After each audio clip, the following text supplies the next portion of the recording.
Hello students, स्वागत है आपका एक बार फिर से एचपी एग्ज़ाम में। आज की इस वीडियो में स्टूडेंट्स हम बात करेंगे तापीय विद्युत संयंत्र के बारे में। तापीय विद्युत संयंत्र या आप इंग्लिश में बात करें थर्मल पावर प्लांट, ये आज का हमारा टॉपिक रहेगा डिस्कशन का। और इस वीडियो में हम इसके वर्किंग के बारे में, ये कैसे काम करता है, इसके बहुत जो लाभ हैं वो, इसकी हानियां क्या हैं और कहाँ तापीय विद्युत संयंत्र लगने चाहिए, इनके बारे में डिस्कस करेंगे। तो उम्मीद है ये वीडियो आपको अच्छा लगेगा, आपको ये कॉन्सेप्ट बिल्कुल क्लियर होगा। अगर वीडियो आपको अच्छा लगे, कॉन्सेप्ट आपका क्लियर हो, तो आप वीडियो को लाइक करें, अपने दोस्तों के साथ इसे शेयर करें और चैनल को सब्सक्राइब भी करें, ताकि अगली जैसे ही नई वीडियो इस चैनल पे आए आपको उसकी नोटिफिकेशन मिल जाए और आप उसका फ़ायदा उठा सकें। और एक बात और, जब भी आप इस वीडियो को देखने बैठें तो कॉपी और पेन साथ में ज़रूर रखें। और अगर इस वीडियो को देखने के बाद अब फिर भी आपको कोई डाउट इस टॉपिक में रह जाता है तो आप कमेंट करें, कमेंट का जवाब मैं ज़रूर दूंगा और आपकी जो डाउट होंगे उनको भी मैं क्लियर करूंगा। तो चलिए आज का वीडियो स्टार्ट करते हैं। आज का टॉपिक तापीय विद्युत संयंत्र है। तापीय विद्युत संयंत्र थर्मल पावर प्लांट। तो हम पिछले वीडियो में पढ़ चुके हैं कि जीवाश्म ईंधन जो होते हैं, जो जीवों के अवशेषों से मिल के आते हैं, उनको जलाने के बाद विद्युत संयंत्रों में प्रयोग करते हैं। उनका भी बहुत से कार्यों में प्रयोग होता है। तो जो जीवाश्म ईंधन होते हैं, जैसे जीवाश्म ईंधन हुए जो जीवों के अवशेषों से बनते हैं, जीव मर जाते हैं, दब जाते हैं, उनके बाद कोयला और पेट्रोल, मिट्टी का तेल, डीजल, ये चीज़ें बनती हैं, इनको हम जीवाश्म ईंधन कहते हैं। तो जो विद्युत संयंत्र होते हैं, विद्युत संयंत्र मतलब जहाँ पर बिजली बनती है, तो जब विद्युत संयंत्र होते हैं वहाँ पर इन जीवाश्म ईंधनों को जलाकर, दहन करके क्या करते हैं, पानी को उबालते हैं। और पानी जब उबलता है तो क्या बनती है, भाप बनती है। अब वो जो भाप होगी वो उससे टरबाइन घुमाई जाती है और बिजली बनती है। और यही जो प्रिंसिपल है, यही आधार है किस चीज़ का, थर्मल पावर प्लांट या तापीय विद्युत संयंत्रों का। तो अब इसके बाद क्या होता है, जो अगर हमने मान लो क्या करना है, एक समान दूरी पर, मान लो यहाँ पर हमने कोई थर्मल पावर प्लांट लगा दिया, यहाँ पर कोई संयंत्र लगा दिया जहाँ पर हमने बिजली बनानी है और यहाँ तक बिजली पहुँचानी है आपने। तो अब थर्मल पावर प्लांट में हमें पता है क्या चाहिए, जीवाश्म ईंधन चाहिए जलाने के लिए। तो जीवाश्म ईंधन मतलब कोयला या पेट्रोल। तो कोयला या पेट्रोल जो है, मान लीजिए यहाँ कोयला और पेट्रोल की खान है, यहाँ से कोयला और पेट्रोल निकलता है, कोयला या पेट्रोल यहाँ से निकलता है। तो यहाँ से यहाँ को कोयला या पेट्रोल ले जाना और यहाँ से यहाँ को बिजली लाना, इन दोनों में अगर हम मुकाबला करें तो विद्युत संचरण, बिजली को ले जाना सस्ता पड़ेगा। मतलब क्या है, अगर हमने 100 किलोमीटर दूर को कोयला या ले जाना है तो 100 किलोमीटर दूर को हमने बिजली ले जानी है, तो 100 किलोमीटर को बिजली लाना आसान पड़ेगा, सस्ता पड़ेगा। किसके मुकाबले, 100 किलोमीटर तक कोयला या पेट्रोल को ले जाने के मुकाबले। क्योंकि बिजली को ले जाने के लिए, विद्युत को ले जाने के लिए आपको क्या करना पड़ेगा, एक बार आपने क्या करना है, वहाँ पर वो टावर जैसे लगाने हैं और वहाँ तार बिछा के आपने वो एक बार में इन्वेस्टमेंट हो गया और बिजली परमानेंटली जाती रहेगी। जबकि कोयला या पेट्रोल के लिए हर बार आपको क्या करना पड़ेगा, ट्रक या रेल से वहाँ तक कोयला पहुँचाना पड़ेगा। तो ज़्यादातर जो विद्युत संयंत्र होते हैं वो कहाँ पर लगते हैं, कोयले और तेल के क्षेत्रों के निकट, जहाँ पर कोयले या तेल की मात्रा बहुत ज़्यादा होती है। और इसका एक अलग दूसरे पहलू कि इनको हम तापीय विद्युत संयंत्र क्यों कहते हैं। इनका तापीय विद्युत संयंत्र या थर्मल पावर प्लांट इसलिए कहते हैं क्योंकि यहाँ इनमें क्या होता है, ईंधन यानी कि कोयला या पेट्रोल को जलाने से क्या होता है, ऊष्मीय ऊर्जा यानी कि ऊष्मा यानी कि हीट यानी कि गर्मी पैदा होती है।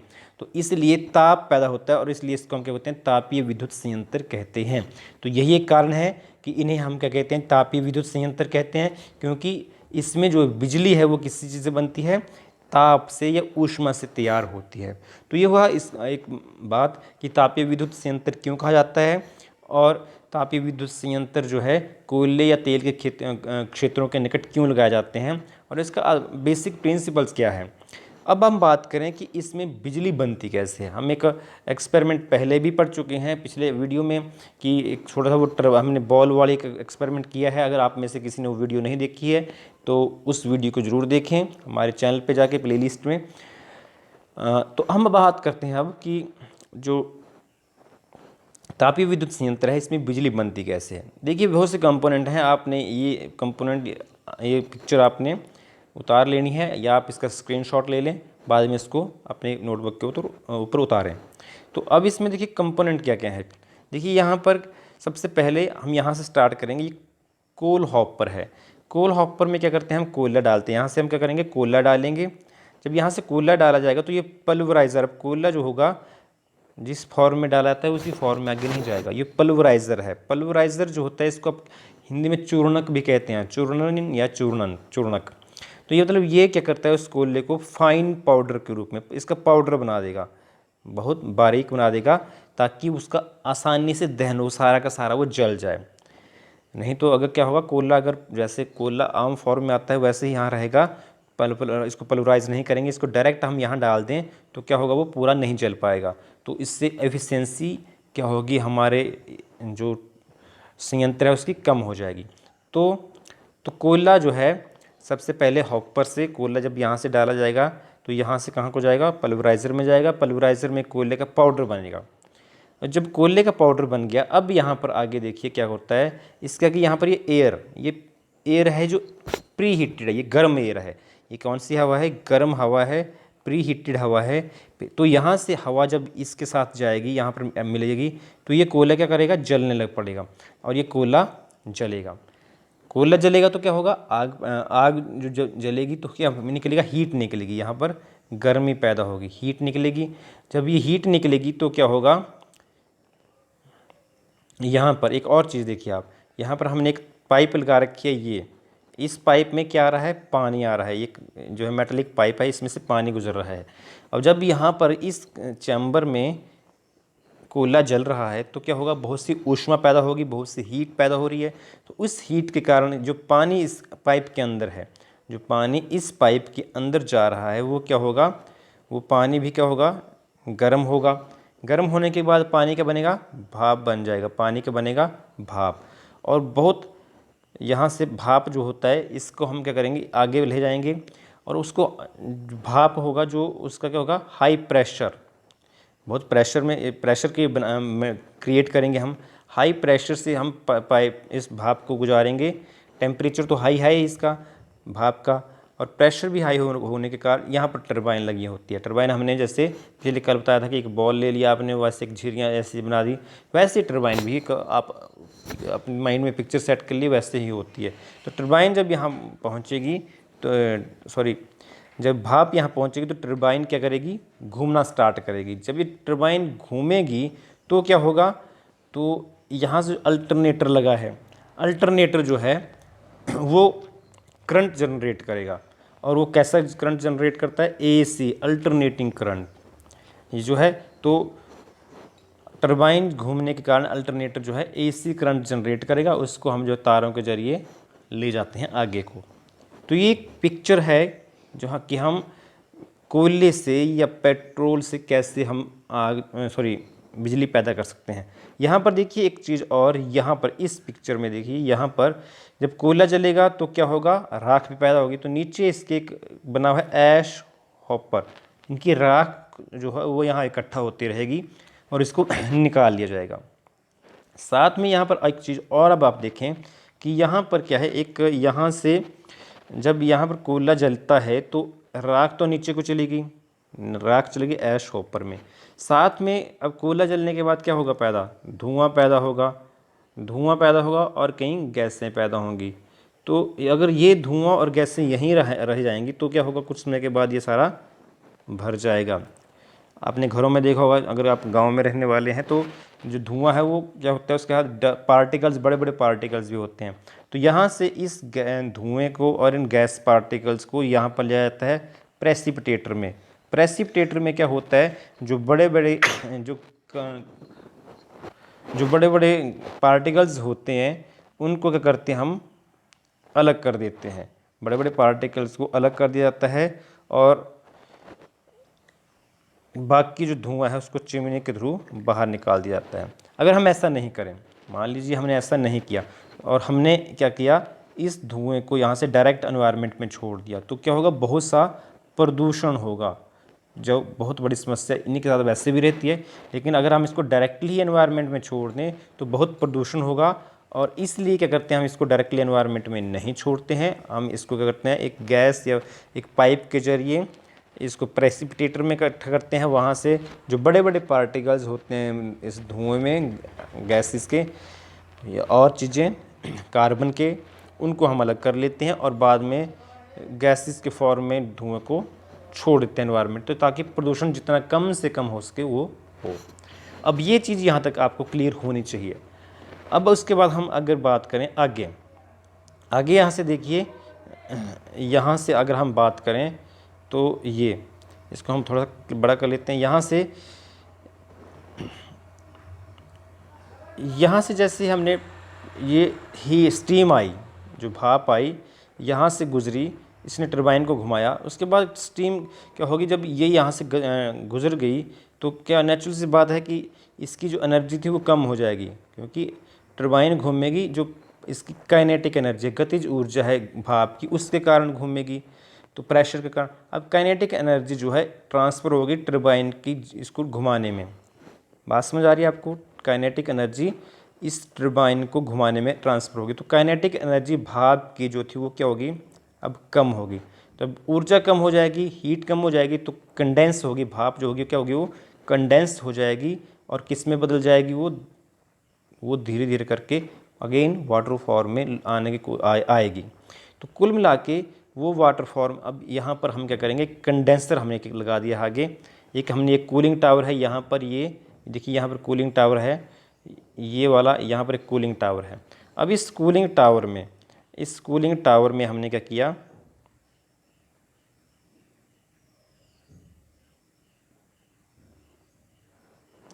ये जो कूलिंग टावर है यहाँ पर हमने क्या किया, ये कूलिंग टावर, तो ये कूल करेगा, ये कूलिंग टावर कूलिंग करेगा, ठंडा करेगा, यहाँ से ठंडा पानी इसमें जाएगा और ये क्या करेगा, इसको कूल करेगा। तो जो हीट यहाँ से, भाप यहाँ से आ रही है, उसको ठंडा करेंगे और ठंडा करने के बाद इसको हम दोबारा वापस यहाँ भेजेंगे। तो ये क्लियर हो गया। यहाँ पर साथ में यहाँ पर क्या है, यहाँ पर हम जो है ये एक वाटर इन है, वाटर को अंदर भेजने के लिए, वाटर स्टोरेज, कहीं ना कहीं वाटर स्टोरेज हो, वहाँ से इसको अंदर भेजा जाए, ये वाटर स्टोरेज का जरिया है। तो इसके यहाँ से इसको अंदर भेजा जाएगा, तो यहाँ से ये और ये आपस में जुड़ेंगे। दोबारा एक पंप है यहाँ पर लगाया हुआ हमने, इस पंप के जरिए, इस पाइप के जरिए फिर से इसको प्रोसेस को दोबारा घुमाया किया जाएगा। दोबारा पानी यहाँ जाएगा, दोबारा गर्म होगा, उसकी भाप बनेगी और भाप जो है टरबाइन को घुमाएगी। तो एक प्रोसेस सही चलता रहेगा। तो इस तरीके से जो थर्मल पावर प्लांट हैं वो वर्क करते हैं, काम करते हैं, और इस तरीके से वहाँ इससे हमें इलेक्ट्रिसिटी जनरेट करते हैं। तो ये तो होगी बात कि थर्मल पावर प्लांट कैसे काम करते हैं। उम्मीद है आपको ये कॉन्सेप्ट बिल्कुल समझ आ चुका होगा। अब हम इसकी लाभ और हानियों की बात करेंगे। तो लाभ और हानियों की बात हम बाद में करें। पहली बात आप ये ध्यान रहा, हम ये बात करें कि ये जो पावर प्लांट है ये लगना कहाँ चाहिए। हमने बात की जो ऐसी जगह लगना चाहिए जहाँ पर क्या हो, कोयला या पेट्रोल जो हो नज़दीक हो। तो एक पॉइंट ये हो गया जहाँ पर कोयला या पेट्रोल की खान हो, वो नज़दीक हो वहाँ पर। दूसरा, ये जो कन्वीनियंट हो, कन्वीनियंट मतलब एक ग्रिड पॉइंट है जहाँ पर बिजली की खपत ज़्यादा हो, वहाँ पर लगाना इसको आसान रहेगा, वहाँ पर लगाना इसको सुविधाजनक रहेगा, तो वहाँ पर इसको लगाना चाहिए। तो ये तो होगी बात कहाँ लगना चाहिए। अब हम इसके लाभ या हानियों की थोड़ी सी बात कर लें। तो लाभ इसके क्या हो सकते हैं। देखिए, अब लाभ की बात करें तो लाभ देखिए वो ये हो सकता है कि जैसे हम पता है कि आजकल बिजली किस चीज़ से बनती है, ज़्यादातर पानी से जब बनती है। और पानी कहाँ पर, पानी के ऊपर बांध बनाए जाते हैं। पानी के ऊपर बांध कहाँ बनते हैं, पहाड़ों में। तो पहाड़ों में पानी के ऊपर बांध बनते हैं। तो ऐसे एरिया जहाँ पर पहाड़ नहीं है, यहाँ पर बांध नहीं बनाए जा सकते हैं, वहाँ पर बिजली कैसे पैदा होगी, बिल्कुल थर्मल पावर प्लांट से ही होगी। आप थर्मल पावर प्लांट वहाँ पर यूज़ किए जाएंगे, वहाँ पर थर्मल पावर प्लांट यूज़ होते हैं, वहाँ पर उनसे बिजली बनाई जाती है, नंबर 1। दूसरी बात कि जो बांध बनाते हैं हम, तो उनसे कई पर्यावरणीय समस्याएं भी रहती हैं। जो बांध हम बनाते हैं उनसे समस्याएं क्या रहती हैं?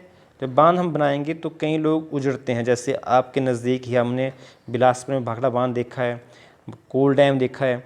तो वहाँ पर क्या है, बहुत से लोग जो थे उन्हें क्या करना पड़ा, अपने घर छोड़ने पड़े, वो उन्हें क्या करना पड़ेगा, विस्थापित होना पड़ा, उनको अपने घर छोड़ के जाना पड़ा, विस्थापित हुए वो। उसके बाद बहुत बड़ा एरिया, उपजाऊ एरिया क्या होता है, वो डूब जाता है। ये भी एक बहुत बड़ी ड्रॉबैक रहती है इसकी। और साथ में एक बड़ा खतरा ये रहता है कि बांध जो है कहीं बार टूट सकता है। जैसे अगर आपने सुना हो टिहरी बांध का, जो टिहरी बांध है गढ़वाल एरिया में, वहाँ पर एक बहुत बड़ा बांध बना है, इंडिया का इस टाइम सबसे बड़ा बांध बना है। और वो किसमें क्या खतरा, उसके ऊपर क्या है, भूकंप का। जो वैज्ञानिक हैं वो बहुत, उन्होंने पहले कह रखा है कि जो बांध है वो ऐसे एरिया में बना है वहाँ भूकंप आने की संभावना बहुत ज़्यादा है। अगर भूकंप आएगा और वो बांध को कोई नुकसान हो जाए तो लाखों लोग क्या होंगे, मर सकते हैं। तो उस दृष्टि से भी ये थर्मल पावर प्लांट क्या है, सुविधाजनक है। अब हम बात करते हैं इसकी हानियों की। हानियाँ क्या हैं इसकी? हानियाँ ये हैं कि इससे प्रदूषण बहुत फैलता है। कोयला जलाएंगे हम लोग, पेट्रोल जलाएंगे, तो हमने पिछले कल भी पढ़ा जीवाश्म ईंधन से क्या क्या हानि होती हैं। कार्बन डाइऑक्साइड निकलेगी, नाइट्रोजन डाइऑक्साइड निकलेगी, सल्फर डाइऑक्साइड निकलेगी। ये गैसें पर्यावरण में जाएंगी, अम्लीय वर्षा होगी, जलीय जीवन को, जो हमारे हिस्टोरिकल मॉन्यूमेंट हैं, ताजमहल है, लाल किला है, तो इनको भी खतरा पैदा होता है। ठीक है। तो और दूसरी बात कि जीवाश्म ईंधन जो है वो क्या है, अनवीकरणीय स्रोत हैं। ये एक बार ख़त्म हो गए तो ख़त्म ही हो गए, तो हमें इनको कम से कम प्रयोग करना चाहिए। तो इसके लिए हमें क्या करना चाहिए, हाइड्रो पावर प्लांट लगाने चाहिए, जिनकी जो जल विद्युत संयंत्र जिनको बोलते हैं, जहाँ जैसे हम बांध बनाते हैं, वो नंबर 1 ये हो गया। नंबर 2, हम नाभिकीय ऊर्जा का प्रयोग कर लें। जो नाभिकीय ऊर्जा है इसको हम, इनके बारे में हम आगे पढ़ेंगे। नाभिकीय ऊर्जा है उसका प्रयोग कर लें। और सबसे बेस्ट क्या है, सोलर एनर्जी, सूर्य से आने वाली एनर्जी, क्योंकि इसका कोई प्रदूषण भी नहीं है, खर्चा भी नहीं है कोई और दिक्कत भी नहीं है। तो सोलर एनर्जी सबसे बेस्ट है। हमें ऐसे तरीके ढूंढने चाहिए कि हम सोलर एनर्जी को और एफिशिएंटली यूज़ कर सकें। तो ये इसकी हानियाँ हो गई। तो इसी के साथ जो तापीय विद्युत संयंत्र था वो, उसके बारे में हमारा सारा कुछ जो टॉपिक था वो पूरा होता है। अगर इस वीडियो में आपको कोई डाउट लग रहा है तो आप वीडियो को रोक लें, 1-2 बार वापस देखें, आपका डाउट क्लियर होंगे डेफिनेटली। अगर आपको फिर भी कोई दिक्कत आती है तो आप कमेंट करें, आपकी मैं क्वेरीज होगी उसको मैं ज़रूर देखूंगा और उसको अब दूर करने की कोशिश करूंगा। और लास्ट में, वीडियो अच्छा लगे तो इसे लाइक ज़रूर कर दें, फ्रेंड्स के साथ शेयर करें, चैनल को करें सब्सक्राइब। धन्यवाद।